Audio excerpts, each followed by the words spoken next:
चलो, तो ये डायग्राम है और ये समझते हैं कि ये एक सब वीपीसी के अंदर चल रहा है। ओके, चलेगा। ये जो बाउंड्री है ये एक वीपीसी की बाउंड्री मैंने यहाँ पे ड्रॉ की है। ओके, यहाँ पे आउटसाइड यूजर्स है।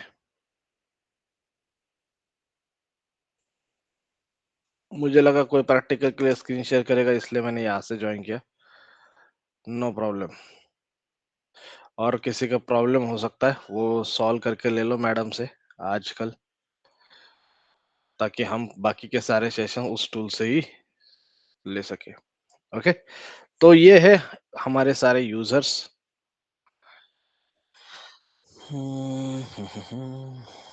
लोड बैलेंसर भी बहुत इजी है। ओके, ज्यादा कुछ इसमें टेंशन वाली बात नहीं है। ये सारे यूजर्स है और इस यूजर्स को ये टारगेट मतलब क्या है? टारगेट मतलब तुम्हारे EC2 मशीन से। यहाँ पे लिखूं क्या डायग्राम में? टारगेट मतलब क्या है आपके EC2 इंस्टेंसेस से। सॉरी, ये है आपके सारे EC2 मशीन। 1 2 3 4 5 6 7, ये सारे आपके EC2 इंस्टेंस है। क्लियर? बात सबको क्लियर है मेरी? ये यस सर। सारे EC2 इंस्टेंस है। Okay, yes sir. राइट। अब मेरा पहला क्वेश्चन ये है कि यहाँ पे यूजर है, इस यूजर को एट द एंड रिक्वेस्ट कहाँ पे जाने वाली है? टारगेट के पास जाने वाली है। तो टारगेट के पास रिक्वेस्ट कैसी जाएगी? क्या सॉल्यूशन है इसका?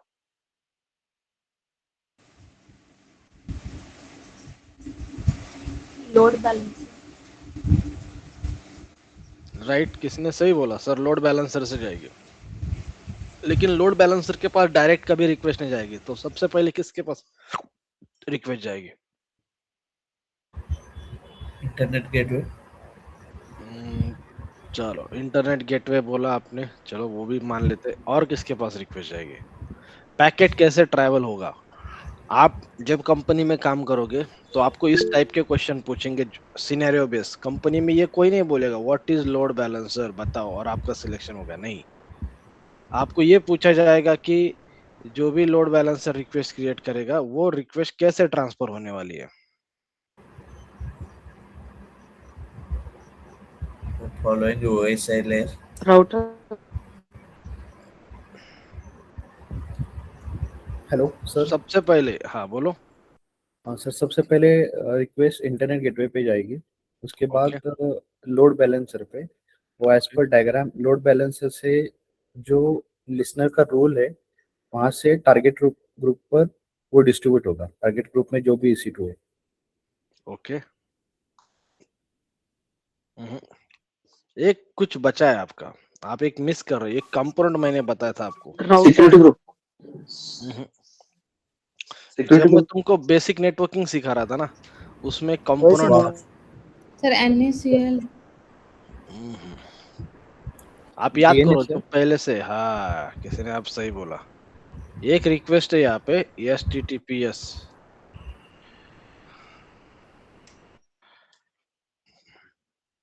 याद है आपको? मैंने DNS करके कुछ बताया था, पोर्ट नंबर और सारी चीजें बताई थी आपको। किसी को याद है यस जो मुझे यस। पहले से ही फॉलो करता है? DNS ने बताया था। बताया था? जो किसी को याद हाँ, है? कौन है, किसने बताया आंसर? अभी नाम तो बताओ मुझे। चलेगा, कोई प्रॉब्लम नहीं है, शर्माओ मत। बताओ, मैंने आंसर दिया। ओके, अपने आप पे गर्व होना चाहिए। चलो, बात करते हैं आगे की। तो www.flipkart.com, ये मैंने रिक्वेस्ट यहाँ से इनिशिएट किया। सबसे पहले रिक्वेस्ट कहाँ पे जाता है? ये कहाँ पे जाता है? HTTP पोर्ट पे। सबसे लोड पहले रिक्वेस्ट बैलेंसर कहाँ पे जाता है? रूट पे। Load balancer. और DNS। और DNS। Front end. सबसे पहले रिक्वेस्ट जाएगा DNS के पास। यहाँ पे DNS सर्वर है आपका। Then load balancer. Then EC2. Correct. DNS बोलो, राउट 53 बोलो। ओके, मैं डीएनएस बोलता हूँ, सबसे पहले रिक्वेस्ट जाएगी डीएनएस के पास। याद रखो, इंटरव्यू के क्वेश्चन ऐसे ही रहेंगे, कोई आपको ये नहीं पूछने वाला है what is ELB, what is elastic load balancer, नहीं। वो क्वेश्चन लॉकडाउन में थे, लॉकडाउन में होते थे क्वेश्चन ऐसे कि व्हाट इज ईएलबी और आपका सिलेक्शन हो गया। पता है किसी ने लॉकडाउन में ओपनिंग और या किसी ने लॉकडाउन में जॉब लिया है आप में से? बहुत सारे लोगों ने लिया होगा, अभी कोई बोलेगा नहीं मुझे। ओके, मैंने भी तो लिया है, स्विच मैंने भी लॉकडाउन में किया था। ओके, तो बहुत लोगों ने लॉकडाउन में चांस मारे, राइट? इंटरव्यू बहुत इजी थे लॉकडाउन में, एग्री करते हो आप लोग? नहीं, किसी ने भी नहीं, पूरे बैच में कोई नहीं था क्या? सही सही बोलने का। ओके, लॉकडाउन में बहुत सारे नॉन टेक्निकल लोगों को TCS, Infosys, tech Mahindra, Capgemini, Cognizant ऐसी कंपनी ने चांस दिए अपना करियर आईटी में आने का। Okay, correct. तो बहुत सारे लोगों ने वो अपॉर्चुनिटी को कैश इन किया, राइट? लेकिन अभी वैसे क्वेश्चन नहीं है, अभी आपको क्वेश्चन क्या पूछा जाएगा कि रिक्वेस्ट कैसे ट्रैवल होती है, ये हमें बताओ। तो आपको बताना है, नॉर्मल जो भी यूजर्स है www.flipkart.com, यहाँ से रिक्वेस्ट डीएनएस के पास जाएगी और डीएनएस से रिक्वेस्ट चली जाएगी लोड बैलेंसर के पास। ओके, फिर लोड बैलेंसर के क्या होते हैं, लिसनर्स होते हैं। क्या होते हैं? लिसनर्स। फिर लिसनर से रिक्वेस्ट जाएगी टारगेट के पास। किसके पास जाएगी? टारगेट के पास जाएगी। ओके, फिर टारगेट उसका रिस्पांस देंगे, लिसनर के पास आएगा। एक होता है रिक्वेस्ट, एक होता है उसका रिस्पांस। ओके, रिक्वेस्ट कहाँ से ट्रैवल हो रही है? यूजर्स के थ्रू, डीएनएस के थ्रू, लोड बैलेंसर के थ्रू, लिसनर के पास जाएगी, लिसनर से जाएगी टारगेट के पास, और टारगेट से फिर उसका रिप्लाई या रिस्पांस आएगा। तो रिस्पांस लिसनर के पास जाएगा, फिर लोड बैलेंसर के पास जाएगा, और लोड बैलेंसर से आप यूजर तक जाओगे। बात clear? Yes, sir. Right, HTTP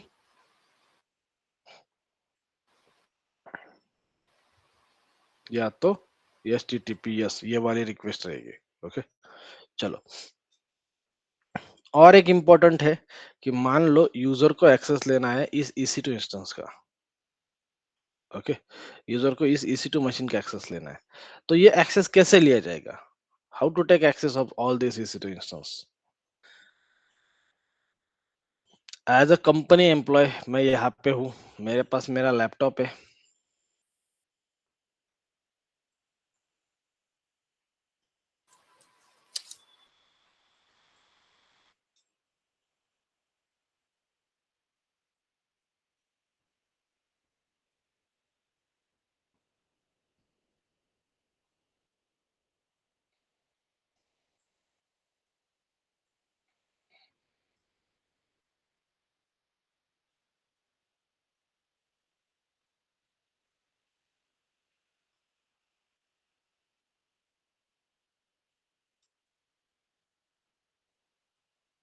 मैं यहाँ पे लैपटॉप पे हूँ।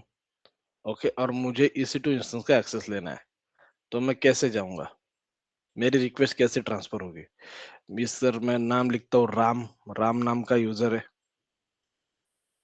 ओके, तो ये रिक्वेस्ट कैसे ट्रांसफर होगी बताओ?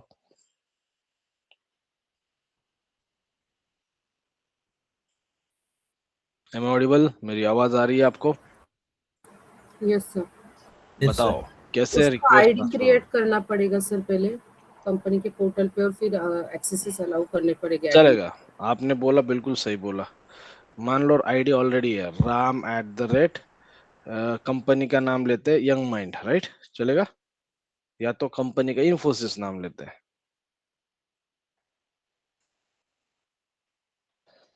चलो अब बोलो।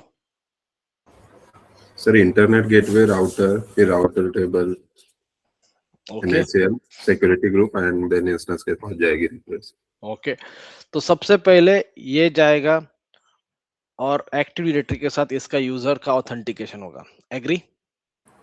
Yes sir. सब लोग आवाज आनी चाहिए यार, मॉर्निंग का टाइम है, एनर्जी का है, Yes, sir. Yes, sir. Right? यहाँ पे सब लोग यंग है, ऐसा कोई है जो 50+ है या 20 के नीचे है? 20 to 50 ये यंग क्राउड है आपका। ओके, मैं तो उनको यंग ही मानता हूँ, इसलिए नाम दिया यंग माइंड्स। ओके, 20+ और 50 के नीचे वाले सब लोग हैं, राइट? तो पहला एक यूजर आपका क्रिएटेड है,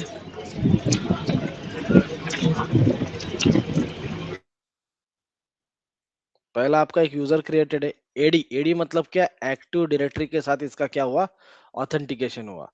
अब ऑथेंटिकेशन हो गया एक्टिव डायरेक्टरी के साथ, तो आगे क्या होगा, ये लॉगिन करने की कोशिश करेगा, लॉगिन करेगा, फिर ये वीपीएन से क्या करेगा, वीपीएन टनल के थ्रू कोड ऐड करने के बाद ये अंदर जाएगा, ऑथेंटिकेट हो जाएगा। फिर अभी ये जो टारगेट है इसके पास उसे पहुंचना है, तो सबसे पहले रिक्वेस्ट कहाँ पे जाएगी, तो जाएगी इंटरनेट गेटवे के पास। इंटरनेट गेटवे से रिक्वेस्ट कहाँ पे जाएगी, एनएसीएल के पास। एनएसीएल से रिक्वेस्ट कहाँ पे जाएगी, सिक्योरिटी ग्रुप के पास। सिक्योरिटी ग्रुप से रिक्वेस्ट कहाँ पे जाएगी, EC2 इंस्टेंस के पास, पोर्ट नंबर 22 के ऊपर। बात समझ में आई? Yes. सर रिपीट करो एक बार फिर। Yes, sir. बात को समझो। Yes. कंपनी में आपको यही क्वेश्चन पूछेंगे, how request will travel from one host to another host. तो ये होस्ट कोई भी हो सकता है, दूसरा होस्ट भी कोई हो सकता है। तो हमेशा आपका कॉन्सेप्ट क्लियर होना चाहिए, क्योंकि जो रियल टाइम काम करते हैं उनको पता है रिक्वेस्ट कहाँ पे जा रही है। जो यूट्यूब से सीखते हैं या कई क्लास से सीखते हैं उनको नहीं पता होता है। तो देखो, सबसे पहले राम नाम का एक यूजर है जिसका एक आईडी है ram@infosys.com। अगर ये आईडी नहीं है तो ये टारगेट तक कभी पहुंच ही नहीं सकता। राइट, समझ में आया? क्यों नहीं पहुंच सकता? सबसे पहले इसको अपनी कंपनी के नेटवर्क में जाना पड़ेगा। तो कंपनी ने कौन सा है, infosys.com। तो नेटवर्क में जाने के बाद पहले क्या करना पड़ेगा, लैपटॉप ओपन करके उसको यूजर नेम देना पड़ेगा ram@infosys.com, उसका पासवर्ड देना पड़ेगा। फिर ये एक्टिव डायरेक्टरी के साथ ऑथेंटिकेट हो जाएगा, इसको लॉगिन करने की परमिशन मिलेगी। यहां तक क्लियर?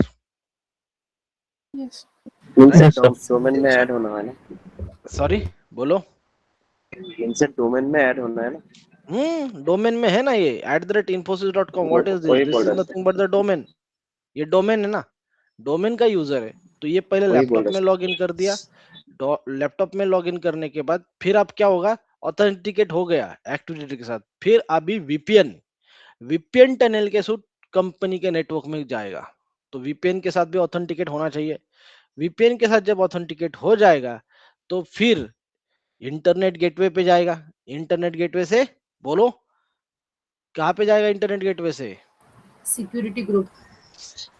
NSCL सबनेट पे। देखो देखो देखो देखो देखो, मैं यहाँ पे दिखाता हूँ। ये डायग्राम भी मैंने आपको दिखाया था, याद करो वो दिन। राउटर से राउटर। देखो, गड़बड़ नहीं चाहिए, जल्दबाजी नहीं चाहिए। मुझे बहुत लोग बोलते हैं सर आप बहुत स्लो पढ़ाते हो। ऐसा नहीं है, वो नहीं है, कॉन्सेप्चुअल चल रहा है काम। तो इंटरनेट गेटवे पे जाएगी रिक्वेस्ट, इंटरनेट गेटवे से राउटर के पास जाएगी, राउटर से राउट टेबल के पास जाएगी, राउट टेबल से रिक्वेस्ट जा रही है एनएससीएल के पास, एनएससीएल से रिक्वेस्ट जाएगी सिक्योरिटी ग्रुप के पास, सिक्योरिटी ग्रुप से आप पहुंचोगे EC2 इंस्टेंस के पास। करेक्ट? Agree yes sir. सब लोग? Yes, sir. चलेगा। तो ये रिक्वेस्ट का फ्लो रहेगा, और ये आपको पता होना बहुत ज्यादा इंपॉर्टेंट है। नहीं तो फिर आप बोलोगे सर हमें तो ऐसा सिनेरियो बेस्ड क्वेश्चन पूछा। मैं बोलूंगा आपके सारे सिनेरियो ऑलरेडी मैंने कवर किए हैं। ओके, चलो। तो ये हो गया राम का रिक्वेस्ट कैसे जाएगा। तो राम का रिक्वेस्ट डीएनएस के थ्रू क्यों नहीं जा रहा है, व्हाट इज द रीजन?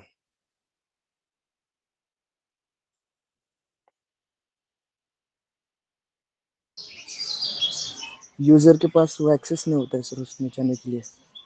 चलेगा, या तो यूजर के domain- पास एक्सेस नहीं है, ये बात एक्सेप्ट करता हूं मैं, चलो सही बोल रहे हो। लेकिन मेरा क्वेश्चन फिर भी क्या है, राम का जो रिक्वेस्ट है वो डीएनएस, लोड बैलेंसर, लिस्नर, फिर टारगेट के पास क्यों नहीं गया? सर जो एंड यूजर है, मतलब जो डीएनएस थ्रू जो यूजर जा रहे हैं वो एंड यूजर है, वो सिर्फ एक्सेस कर पा रहे हैं कि वेबसाइट को या फिर, और जो राम है वो इंटरनल यूजर है। राइट, आया समझ में? सही बात बोलिए। आंसर किसी ने दिया तो अच्छा दिया है। ओके, अच्छा किसने दिया, बात समझ गए? संकेत। बात समझ गए तुम? संकेत ने क्या बोला, देखो ये जो यूजर्स है वो एक एप्लीकेशन को एक्सेस करने की कोशिश कर रहे हैं। जो एप्लीकेशन है www.flipkart.com। और ये जो राम है वो एप्लीकेशन को एक्सेस नहीं करना है, ये इंटरनल यूजर है इस कंपनी का, तो ये अलग राउट से जाता है। और प्लस ये कौन से, ये HTTPS से एक्सेस कर रहे हैं, ये देखो HTTPS से एक्सेस कर रहे हैं। तो ऐसी रिक्वेस्ट जो HTTPS से या HTTP से है, वही रिक्वेस्ट लोड बैलेंसर के थ्रू जाएगी, बाकी की रिक्वेस्ट डायरेक्टली सर्वर के पास जाएगी। Agree? Yes. Okay, yes sir. चलो कॉन्सेप्ट समझ लो, रट्टा मारोगे तो कोई कुछ नहीं कर सकता, कॉन्सेप्ट समझ गए तो सारी चीजें हो सकती है। चलो, तो ये जाएंगे इलास्टिक लोड बैलेंसर के पास। तो इलास्टिक लोड बैलेंसर के 4 टाइप्स है, application load balancer, network load balancer, classic load balancer and gateway load balancer. तो ये जो आपको लोड बैलेंसर दिख रहा है, इसके बहुत सारे टाइप्स है, आप कोई भी टाइप का लोड बैलेंसर यूज कर सकते हो। ओके, अब यहाँ पे आपको दिखेगा कि सर एक टारगेट है, टारगेट मतलब क्या है, EC2 इंस्टेंस। तो यहाँ पे सर EC2 इंस्टेंस के कुछ ग्रुप बनाए गए हैं, दिख रहा है आपको, एक ये ग्रुप, ये दूसरा ग्रुप, ये तीसरा ग्रुप, दिख रहा है आपको। तो ये ग्रुप बनाए, तो आप बोलोगे सर ये ग्रुप क्यों है, क्या रीजन है। तो आप अगर ठीक से देखोगे तो इस ग्रुप में क्या है, हेल्थ चेक है। क्या है, हेल्थ चेक। हेल्थ चेक मतलब क्या, मतलब मान लो मेरे EC2 इंस्टेंस यहाँ पे अवेलेबल है और उनका हेल्थ चेक नहीं हो रहा है, मतलब ऐसा भी हो सकता है कभी कभी कोई एक सर्वर है, उस पे कोई एक ज़ोंबी प्रोसेस चल रही है, कोई थ्रेड चल रहा है और वो सर्वर रिस्पांस नहीं दे रहा है अभी। ओके, रिस्पांस नहीं दे रहा है, वहां पे ऑलरेडी कुछ आर्टिफिशियल लोड एडेड है, तो यहाँ पे कुछ प्रॉब्लम है इस सर्वर पे, तो वो क्या नहीं दे रहा है, रिस्पांस नहीं दे रहा है। तो यहाँ पे क्या आएगा फिर, हेल्थ चेक डाउन हो जाएगा, मतलब इस सर्वर का हेल्थ चेक डाउन। अब आप बोलोगे सर हेल्थ चेक या अनहेल्दी क्यों किया, इसको ऐसे ही रहने देते, क्यों हेल्थ चेक किया। अगर सर्वर पे लोड है, सर्वर पे कुछ प्रॉब्लम है, सर्वर स्टॉप हुआ है कभी कभी, और उसके पास अगर रिक्वेस्ट आती है आउटसाइड वर्ल्ड से, तो उस रिक्वेस्ट का रिस्पॉन्स ही नहीं जाएगा, तो यूजर को क्या होगा, डाउन टाइम फेस होगा। आप समझ गए मैं क्या बोल रहा हूँ। ये फॉल्टी सर्वर है, फॉल्टी सर्वर के पास अगर रिक्वेस्ट जाएगी तो उस रिक्वेस्ट का रिस्पॉन्स आएगा ही नहीं, रिक्वेस्ट ड्रॉप हो जाएगी। इसलिए हम क्या करते हैं, जितने भी हमारे पास टारगेट है सबका हेल्थ चेक करते हैं, और हेल्थ चेक करने से क्या होता है, हमें ये पता चलता है कौन से सर्वर हेल्दी है, और जो सर्वर हेल्दी है हम उसी के पास रिक्वेस्ट भेजते हैं, या तो ये लिसनर्स उसी के पास को रिक्वेस्ट सेंड करेंगे। बात क्लियर।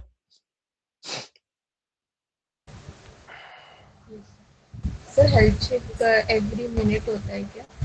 आपके ऊपर डिपेंड करता है, आपको एवरी मिनट करना है एवरी मिनट कर सकते हो, आपको 5 मिनट के ड्यूरेशन पे करना है 5 मिनट के ड्यूरेशन पे भी कर सकते हो।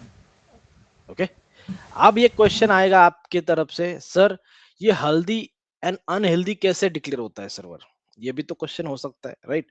सर एक सर्वर है, वो जो हमारा लिसनर या टारगेट ग्रुप में जो हेल्थ चेक का एक ऑप्शन है, वो हेल्दी एंड अनहेल्दी कैसे डिक्लेयर करता है सर्वर को। देखो अब मैं बताता हूँ। तो यहाँ पे क्या करते हैं हम, सर्वर के पास या टारगेट के पास रिक्वेस्ट सेंड करते हैं।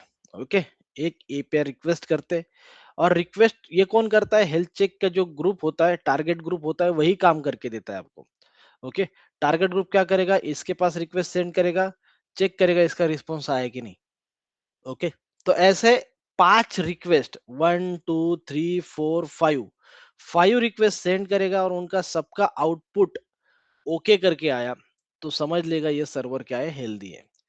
लेकिन अगर लगातार 2 रिक्वेस्ट का रिस्पांस सही से नहीं आया, तो ये समझ लेगा कि सर्वर अनहेल्दी है।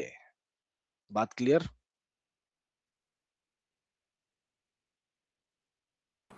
Yes yes sir. Sir. Unhealthy कब डिक्लेयर करेगा, लगातार दो रिक्वेस्ट का रिस्पांस अगर अनहेल्दी आता है, तो ये क्या करेगा, अनहेल्दी करेगा। जिसका सर सक्सेस रहेगा बट स्लो रहेगा, रिस्पॉन्स सक्सेस, टाइम हाँ स्लो रहेगा। राइट, सक्सेस आने में उसको क्या? टाइम लगता है, करेक्ट। यस। सक्सेस आने में हमेशा टाइम लगता है, तो सक्सेस आने के लिए यहाँ पे कितने करेंगे, सक्सेस आने के बाद हम मतलब सक्सेस के लिए 5 रिस्पॉन्स का वेट करते हैं। 5 रिस्पॉन्स जब लगातार, हाँ वो भी कॉन्जिक्यूटिव 5 रिस्पॉन्स अगर पॉजिटिव है, सक्सेसफुल है, तो ही सर्वर को सक्सेसफुल माना जाएगा या हेल्दी माना जाएगा।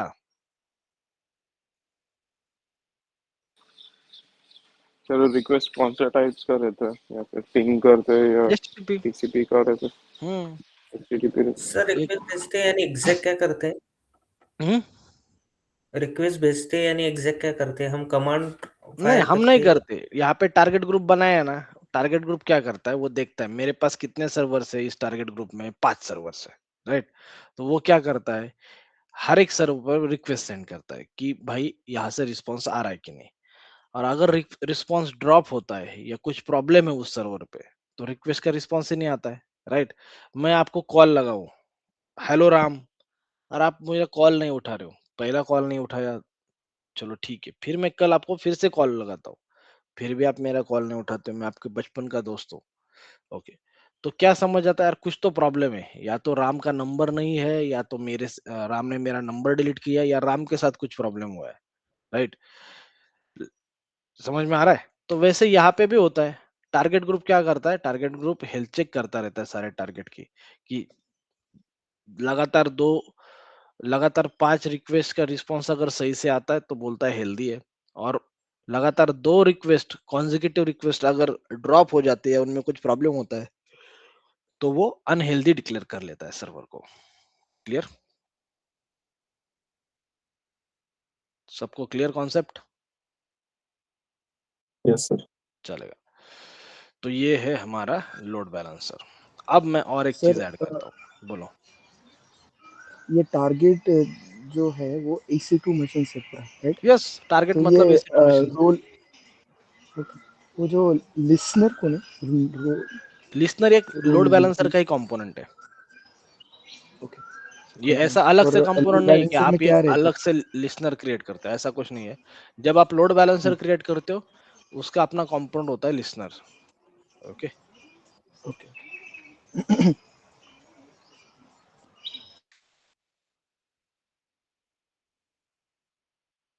तो सर ये लिसनर का काम क्या होता है इंस्टेंस के लिए? लिसन करना, लोड बैलेंसर से जो रिक्वेस्ट आ रही है उसको लिसन करना, और टारगेट के पास पहुंचाना। मीडिएटर की तरह काम करता है।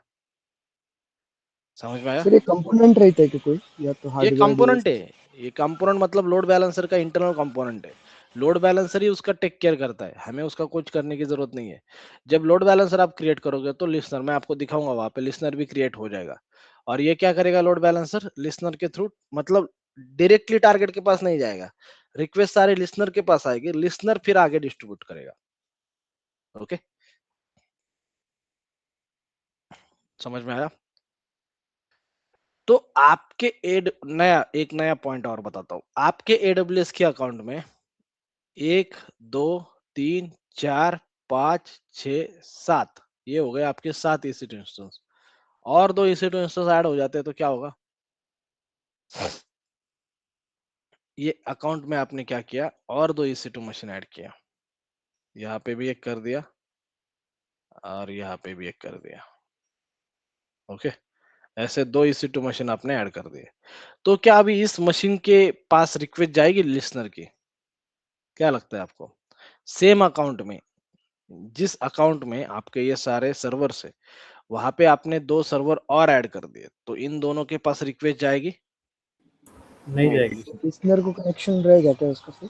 नहीं नहीं, कनेक्शन नहीं है, बस मैंने ऐड कर दिए, तो रिक्वेस्ट नहीं जाएगी? नहीं जाएगी। जाएगा। नो। टारगेट ग्रुप के बाहर है क्यों वो। नहीं जाएगी? हाँ, किसी ने सही टारगेट आंसर ग्रुप। दिया ये। टारगेट ग्रुप के बाहर है वो। क्योंकि वो टारगेट ग्रुप के बाहर है। टारगेट ग्रुप पे बाहर है तो रिक्वेस्ट नहीं जाएगी। सबको क्लियर? तो ये टारगेट ग्रुप के अंदर होने चाहिए। मतलब क्या, तुम्हारे अकाउंट के अंदर जितने भी सारे सर्वर्स है, वो सारे सर्वर्स कंपलसरी नहीं है कि टारगेट ग्रुप का पार्ट रहेंगे। Am I right in saying this? Yes sir. Okay. तो सारे के सारे सर्वर कभी टारगेट ग्रुप का पार्ट नहीं रहेंगे, ओके। चलो, और किसी का है कुछ तो बोलो।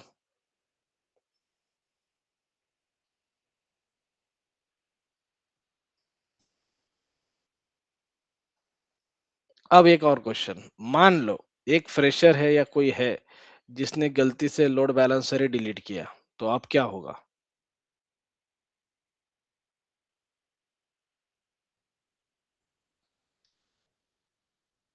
कोई है जिसने क्या किया, लोड बैलेंसर को ही डिलीट कर दिया, तो अब क्या होगा?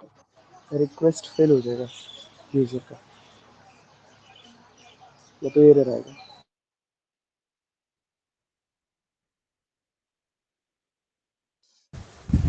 रैंडम टारगेट के साथ जाएगा। कौन बताएगा मुझे? ऑटो स्केल में है ना सर रिक्वेस्ट आएगी लेकिन डिस्ट्रीब्यूट नहीं होगी। रिस्पॉन्स नहीं मिलेगा टारगेट से एक ही यूजर को। सर्वर पे जाएगा। करेक्ट, यूजर को रिस्पॉन्स नहीं मिलेगा। ओके, यूजर को रिस्पॉन्स नहीं मिलेगा, राइट? बात समझ में आ रही है मेरी, मैं क्या बोल रहा हूँ? क्यों नहीं मिलेगा? क्या रीजन है उसका? उसका रिस्पॉन्स, क्योंकि उसके यहाँ पे कॉन्फ़िगरेशन क्या है? उसके यहाँ पे डीएनएस में कॉन्फ़िगरेशन है लोड बैलेंसर का। तो लोड बैलेंसर के पास जब तक रिक्वेस्ट नहीं जाएगी तब तक नहीं होगा। You getting my point? मेरी बात समझ में आ रही है? डीएनएस में क्या लिखा है? लोड बैलेंसर के पास रिक्वेस्ट जाना है। ओके, लोड बैलेंसर के पास रिक्वेस्ट तो गई, लेकिन लोड बैलेंसर ही नहीं है, तो फिर आगे रिक्वेस्ट ट्रांसफर ही नहीं होगी ना। समझ में आया? Yes sir. आगे रिक्वेस्ट ही नहीं जाएगी फिर, और आगे रिक्वेस्ट नहीं गई तो फिर काम खत्म।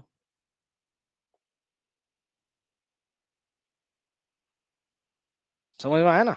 काम ही खत्म हो जाएगा, फिर रिक्वेस्ट ड्रॉप हो जाएगी। मतलब लोड बैलेंसर एक इंपॉर्टेंट कंपोनेंट है जिसको हम कभी डिलीट नहीं करेंगे कंपनी में। चलेगा? ये एक सम हो गया। दूसरा, अब मेरा एक और क्वेश्चन है सबके लिए।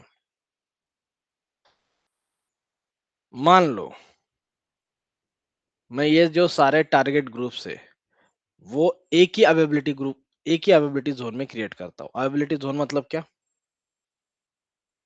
Data centre. Data centre. Data centre. तो मैं यहाँ पे लिखूं AZ1, समझ जाओगे आप। अवेबिलिटी जोन 1, ये भी टारगेट ग्रुप है अवेबिलिटी जोन 1, और ये भी टारगेट ग्रुप है अवेबिलिटी जोन 1। तीनों टारगेट ग्रुप मेरे अवेबिलिटी जोन 1 में है। और अगर मेरा अवेबिलिटी जोन 1 डाउन हो गया तो क्या होगा? एप्लीकेशन डाउन हो जाएगा। एप्लीकेशन डाउन ही हो जाएगा ना, क्योंकि जो सारे सर्वर्स है मेरे एक ही जोन में है। तो हमें क्या करना चाहिए? हमें जो भी सर्वर्स है वो अलग अलग जोन में रखना चाहिए। एग्री करते हो आप मेरे बात से?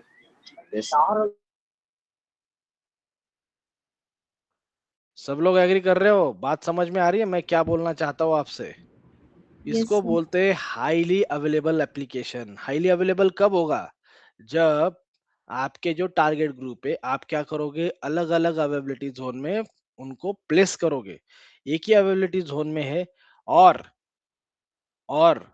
उसके ऊपर ही सारा लोड है, और एक ही अवेलेबिलिटी जोन के पास सारी रिक्वेस्ट चली गई आपकी, तो सब कुछ प्रॉब्लम हो जाएगा। सब कुछ प्रॉब्लम हो जाएगा। तो अवेलेबिलिटी जोन डाउन है तो आपके सारे सर्वर डाउन हो जाएंगे, और सारे सर्वर डाउन हो गए तो आप जो भी रिक्वेस्ट करोगे उसका कोई रिस्पॉन्स ही नहीं आएगा। राइट? समझ में आया? सिंपल है। तो आपका अप्रोच क्या होना चाहिए? हमेशा अप्रोच ये होना चाहिए आपका कि हमारे सर्वर अलग अलग अवेलेबिलिटी जोन में हो। इसको ही बोलते हैं हाईली अवेलेबल एप्लीकेशन। क्या बोलते हैं?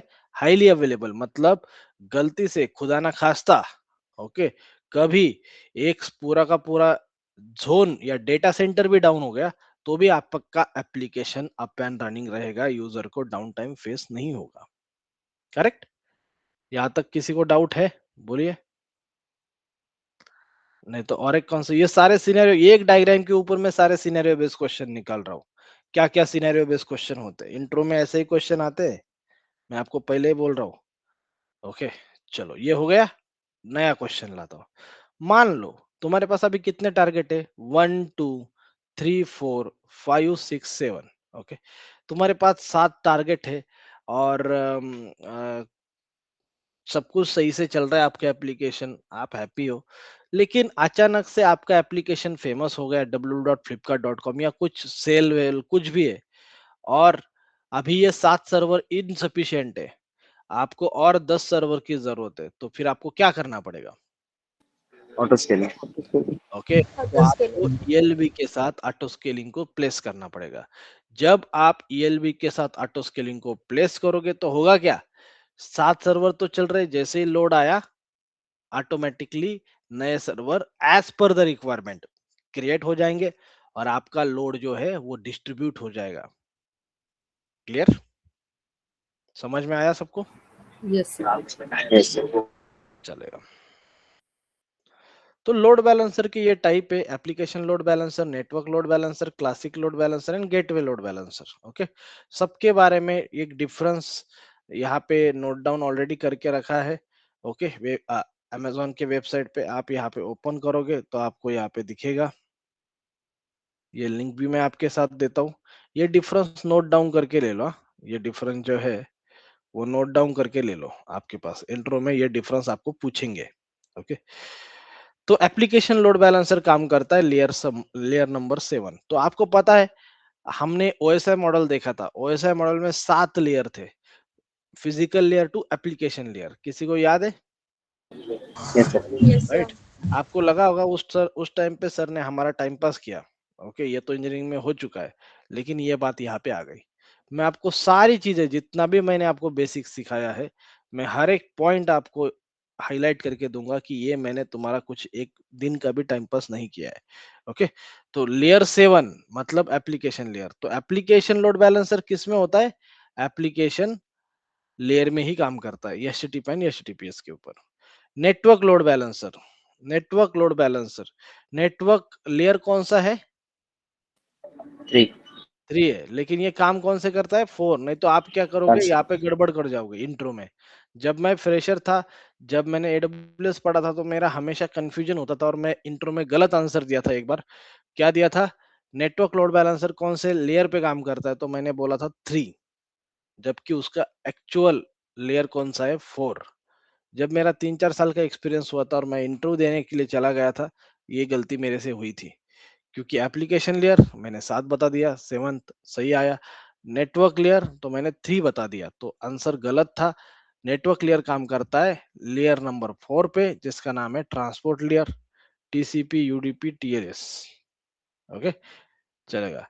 क्लासिक लोड बैलेंसर एक है। क्लासिक लोड बैलेंसर कौन से लेयर पे काम करता है? Layer number 7।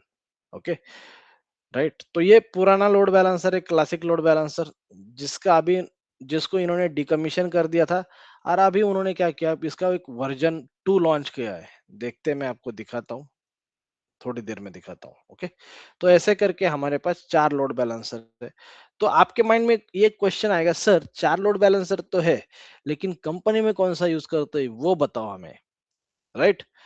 कंपनी में कौन सा यूज करते हैं वो लोड बैलेंसर बताओ। तो कंपनी में ज्यादा लोड बैलेंसर यूज होता है तो वो है एप्लीकेशन लोड बैलेंसर। ओके, जब भी आप कंपनी में जाओगे, एप्लीकेशन लोड बैलेंसर को आप यूज करने वाले हो। क्लियर? ओके, और आपने देखा होगा, किसी को ये पता है क्या, बीएससी एनएससी, बीएससी एनएससी सुना है कभी किसी ने? हाँ, Bombay stock exchange, national stock exchange, national London stock exchange, New York stock exchange, सुना है कभी किसी ने? काम भी किया होगा, लेकिन मुझे बताओगे नहीं। आप स्टॉक मार्केट में काम करते होंगे, लेकिन मुझे तो नहीं बताओगे, राइट? सुना है सर। सुना है, बस सुना है। ओके, काम नहीं किया कभी किसी ने स्टॉक मार्केट में? सर मैंने किया है। Yes sir. राइट, किसी ने किया है, एग्री किया है। आपने क्या काम किया है स्टॉक मार्केट में, बताओ?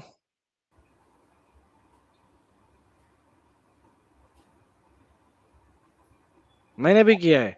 कभी कोई शेयर इन्वेस्ट खरीदा किया। आपने, एक शेयर खरीदा, उसको बेचा, ऐसा हुआ है कभी आपके साथ? नहीं हुआ?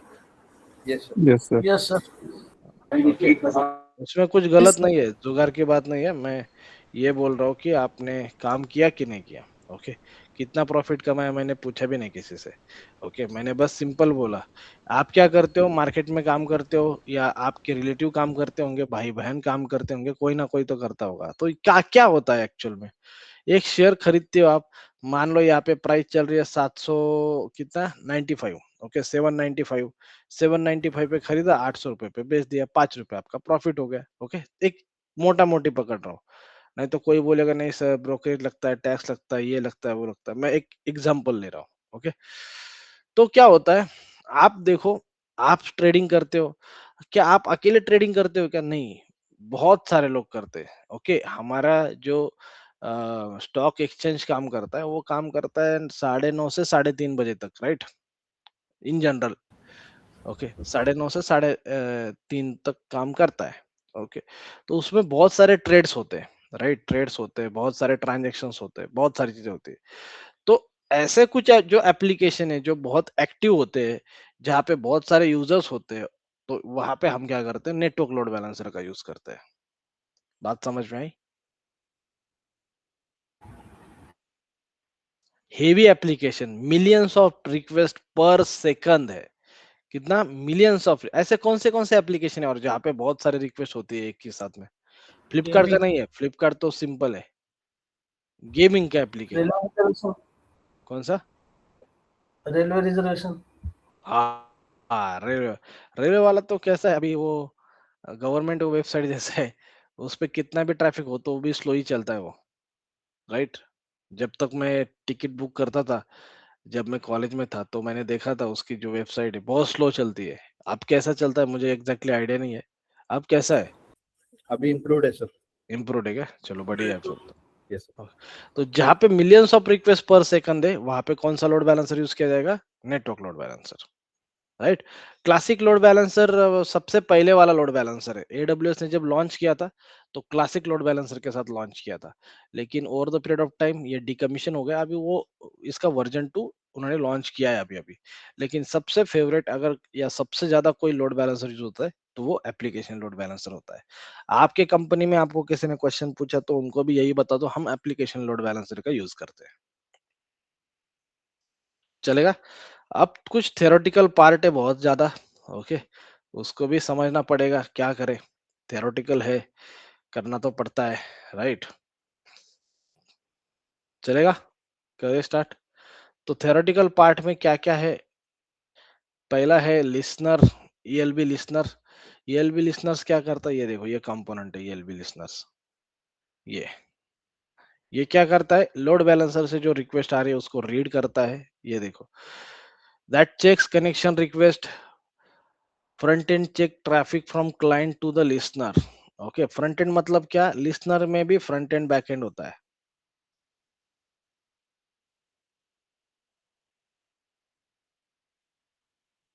ये लिसनर में भी एक फ्रंट एंड बैक एंड होता है। ओके, तो ये मान लो फ्रंट एंड का पार्ट है, ये बैक एंड का पार्ट है। तो फ्रंट एंड में क्या होता है? जो क्लाइंट से रिक्वेस्ट आती है उसको रीड किया जाता है। किससे? क्लाइंट से। जो भी क्लाइंट से रिक्वेस्ट आएगी। Okay, front and check traffic from client to the listeners, and back end listeners are configured with the port to check for the traffic from ELB to EC2। Okay, चलिए back and listeners क्या करेंगे? Load balancer से EC2 machine तक का traffic को manage करेंगे। Okay, और front end listener क्या करेंगे? जो आउटसाइड वर्ल्ड से जो क्लाइंट की रिक्वेस्ट है, ये उसको मैनेज करने का काम करेंगे। ओके, तो टारगेट क्या हो सकता है आपका? ये जो टारगेट है ये क्या होते हैं? ये आईपी बेस हो सकते हैं, ये लैम्डा फंक्शंस हो सकते हैं, या तो ये EC2 मशीन्स हो सकते हैं। ओके, लैम्डा अभी बाकी है, नेक्स्ट वीक सीखेंगे लैम्डा को। ओके, तो इनका क्या है? Register EC2 instance, those are defined under ELB. Before you delete ELB, point traffic somewhere else using route 53। तो मैंने अभी थोड़ी देर पहले आपको वही बोला कि अगर आप डिलीट कर रहे हो ELB को, तो आपको ट्रैफिक को कहीं और पॉइंट करना पड़ेगा, नहीं तो ट्रैफिक सारा ड्रॉप हो जाएगा। ओके, अगर आप ELB को डिलीट करते हो, आप लोड बैलेंसर को डिलीट करते हो, इसका मतलब ये नहीं होता कि आपकी EC2 मशीन भी डिलीट होंगे, क्योंकि लोड बैलेंसर और EC2 अलग अलग कंपोनेंट है। ओके, अलग अलग कंपोनेंट है। तो आपको ये लगेगा कभी मैंने लोड बैलेंसर डिलीट किया तो मेरे EC2 मशीन डिलीट होंगे क्या? नहीं होंगे। लेकिन जब आप ऑटो स्केलिंग ग्रुप डिलीट करते हो, तो आपके EC2 मशीन डिलीट होते हैं। एग्री? यस। Yes. किसी को doubt?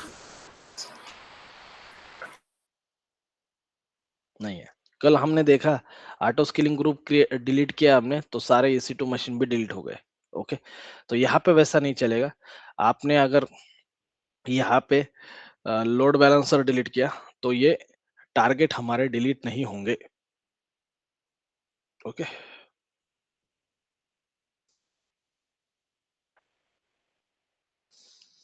an internet facing load balancer has publicly resolvable DNS name।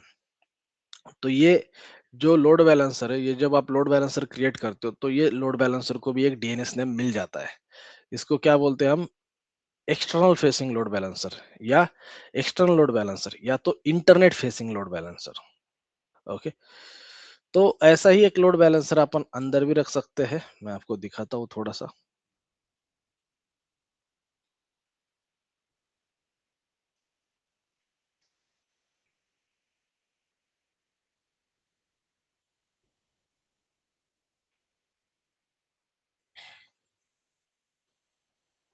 Okay, तो ये जो सेटअप है ऐसा सेम टू सेम सेटअप, ये किसके लिए हुआ? ये फ्रंट एंड के लिए हुआ। मान लो ये सारे सर्वर कौन से है? फ्रंट एंड के। तो मैं यहाँ पे लिखता हूँ FE। अभी सेम टू सेम सेटअप आपका किसके लिए होता है? बैक एंड के लिए भी होता है। ये रहे मान लो यहाँ पे आपके बैक एंड के सर्वर।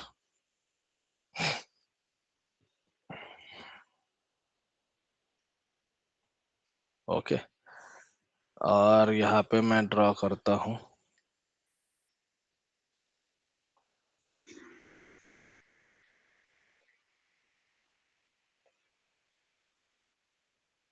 ओके, और यहाँ पे भी एक लोड बैलेंसर होगा।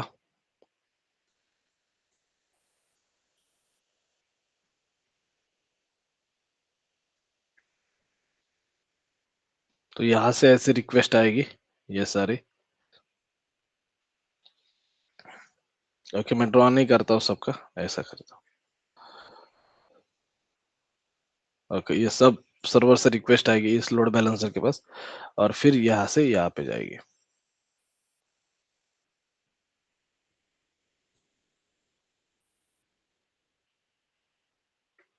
ओके, तो इसको हम बोलेंगे इंटरनल फेसिंग लोड बैलेंसर या इंटरनल लोड बैलेंसर। दो लोड बैलेंसर है, एक है एक्सटर्नल लोड बैलेंसर, एक है internal load balancer. Okay, internal load balancer से क्या हो रहा है?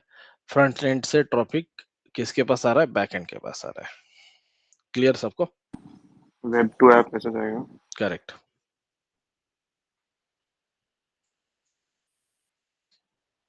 नो डाउट, सबको क्लियर? इसके अंदर सर लिसनर का रोल नहीं रहेगा क्या सर? रहेगा ना, इसने इसका भी लिसनर्स रहेंगे अपने। लिसनर से ट्रैफिक आएगा। मैंने अभी ड्रॉ नहीं किया, जस्ट बस ये समझाया है कि ये क्या है? एक्सटर्नल या इंटरनेट फेसिंग लोड बैलेंसर है और ये इंटरनल लोड बैलेंसर है।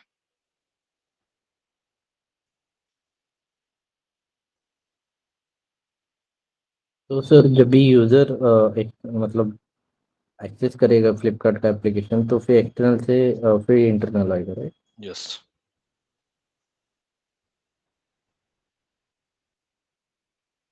तो मेन जो एप्लीकेशन रहेगा वो इंटरनल के इंस्टेंस पे रहेगा। करेक्ट। सर अगर इंटरनल रहेगा तो भी वो लोड सर उसका भी एक डीएनएस रहेगा ना सर लोड बैलेंसर का? इसको डीएनएस की जरूरत नहीं, डीएनएस आउटसाइड वर्ल्ड के लिए होता है। यहाँ पे मैंने क्या लिखा है देखो, internet facing load balancer has publicly resolvable, ये पब्लिकली रिजोल्यूबल डीएनएस है। और इंटरनल के लिए पब्लिकली रिजोल्यूबल डीएनएस नहीं होगा, उसका भी एक अपना रहेगा लेकिन पब्लिकली रिजोल्यूबल नहीं रहेगा। ओके, तो यहाँ से रिक्वेस्ट क्या कहाँ पे जा रही है? बैकएंड के पास। बैकएंड से जब रिस्पॉन्स आएगा तो फिर यस। तो ये हमने क्यों ऐड किया है? क्या रीजन है? क्योंकि फ्रंट एंड से बहुत सारी रिक्वेस्ट बैकएंड पे जा रही है तो यहाँ पे ट्रैफिक ज्यादा है ना, तो वो डिस्ट्रीब्यूट करने के लिए हमने यहाँ पे load balance internal load balancer का यूज किया है। क्लियर? चलो, application load balancer distribute incoming application traffic across multiple availability zone. Okay, across क्या होता है? मल्टीपल अवेबिलिटी जोन ट्रैफिक जाता है। Network load balancer have ability to handle and scale up to millions of request per second. तो ये millions of request जब आती है पर सेकंड पे तो बहुत क्रिटिकल एप्लीकेशन है, मतलब जहाँ पे बहुत ही ज्यादा रिक्वेस्ट है। ऐसे कौन से एप्लीकेशन है जहाँ पे बहुत ज्यादा रिक्वेस्ट है? तो वो लंदन स्टॉक एक्सचेंज है अपना। लंदन स्टॉक एक्सचेंज पे भी ज्यादा नहीं है लेकिन एनएससी के पास बहुत सारी रिक्वेस्ट आती है। तो ऐसे टाइम पे आपको क्या करना पड़ता है? नेटवर्क लोड बैलेंसर का यूज करना पड़ता है। Millions of request per second है। ओके, तो ELB का नेम आपके अकाउंट में यूनिक होना चाहिए। ओके, तो ELB को हम जानते हैं DNS नेम से, IP से नहीं। ओके, ELB का क्या होता है, एक DNS नेम होता है। ओके, मैं आपको करा के दिखाऊंगा, वहां पे आपको दिखाता हूँ DNS नेम कैसे दिखता है। ओके, और ELB लोड बैलेंसर अपने पास 8 IP रिजर्व रखता है। जब आपने VPC क्रिएट किया था तो कितने IP रिजर्व करता है वो? 5. याद आना चाहिए आपको। लोड बैलेंसर कितने आईपी रिजर्व कर रहा है? 8. 8 आईपी एड्रेस रिजर्व कर रहा है। ओके, तो ये उनको अपने लिसनर्स के लिए, हेल्थ चेक के लिए चाहिए होते हैं। ओके, तो वो रिजर्व करके रखते हैं। चलेगा। फिर ये कुछ कमांड्स है जो हम कल प्रैक्टिकल में यूज करने वाले हैं। ओके, और जिसका यूज करके हम ये प्रैक्टिकल करेंगे लोड बैलेंसर का, कल मतलब मंडे को। ओके, फिर सैटरडे संडे आपको क्या करना है, अब तक का जितना भी सिलेबस हुआ है सबको रिवाइज करना है। मॉक ग्रुप में, आपका जो भी मॉक ग्रुप है उसमें आप रिवीजन करो। ओके, अभी छोटे छोटे पॉइंटर से, बड़ा पॉइंटर हो चुका है, अभी छोटे छोटे पॉइंटर से, तो मॉक ग्रुप में आप क्या करो, उसका एक बार रिवीजन करो। क्लियर? और किसी का कुछ डाउट है? सर आज ये अपना एप्लीकेशन से लॉगिन नहीं हुआ है सर। एप्लीकेशन से लॉगिन नहीं हुआ है क्योंकि हमें क्या करना है, गूगल मीट से सेशन लिया है। क्यों लिया है? मुझे लगा कोई आप में से शेयर करेगा स्क्रीन ऑन, ऑटो स्केलिंग का हम प्रैक्टिकल करेंगे। ओके, इसके लिए हमने वहां से लॉगिन नहीं किया। या जब स्क्रीन शेयर करना है स्टूडेंट को तो हम गूगल मीट का यूज करेंगे, बाकी डेली का डेली हमारे एप्लीकेशन का यूज करेंगे। ओके, तो ये जो सेशन है आज का रिकॉर्ड हुआ है वो हम क्या करेंगे, एप्लीकेशन में अपलोड करेंगे। ओके, चलेगा? चल, आपका जो आगे वाला मॉक इंटरव्यू रहेगा जिसमें बेसिक से लेके AWS पूरा रहेगा। ओके, जो नेक्स्ट मॉक इंटरव्यू रहेगा उसमें AWS का पूरा सिलेबस रहेगा। चलो, ओके, और फिर AWS होने के बाद हम क्या करेंगे, हम DevOps स्टार्ट करेंगे। ओके, नेक्स्ट संडे रहेगा सर वो। नेक्स्ट संडे, हाँ चलेगा, कोई प्रॉब्लम नहीं है, लेकिन पूरा का पूरा सिलेबस रहेगा, ये याद रखो। चलो, मिलते हैं फिर मंडे को। Have a nice day, bye. हाँ, नोट्स शेयर कर देता हूँ मैं पूरे। Thank you.